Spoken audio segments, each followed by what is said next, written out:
ata-analar uşaqlarına kuponla sevgi verir. Deyir ki, məsələn, filan işi görsən səni çox istəyəcəm ha. Qiymətlərin yaxşı olsa istəyəcəm, yoxsa səni çox istəməyəcəm. Bu cinayətdir övlada qarşı. Sevgini qiymətdən asılı sayma. Qiymətdən asılı bilmə. Denən ki, qiymətin yaxşı da olsa, pis də olsa, əzizimsən mənim. Mən səni çox istəyirəm. Doğrudan da istəyirsən də, övladındır. Denən bunu.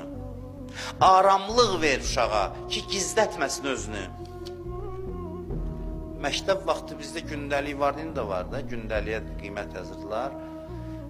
Mən pis oxumamışam, dərs məktəbi yaxşı oxumuşam, amma indi eşidirdi də, ana, ata deyirdi, gətir gündəliyi, uşaq deyirdi ki, müəllimə yığıb gündəliyi.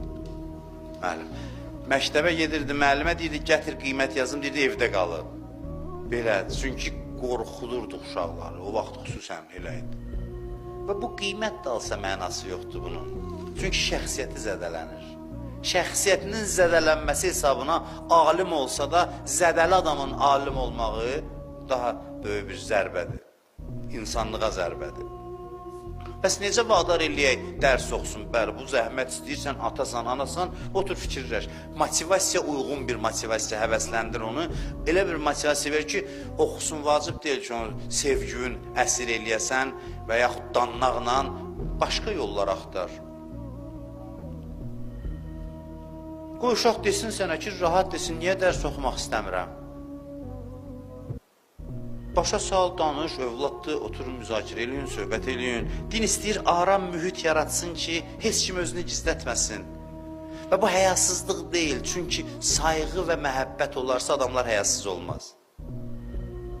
Yenə deyirəm, amma bəzi cəmiyyətlərdə divvecə olmasın, heç kəs həyasızlıq baş alıb gedir, kim nə istəyir onu, bunu demir.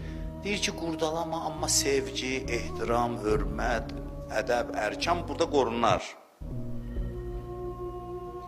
İstirab səbəb olur ki, insanlar özünü gizlədir, sonra daxilində bir konflikt yaranır ki, gedir intiharla nəticələnir.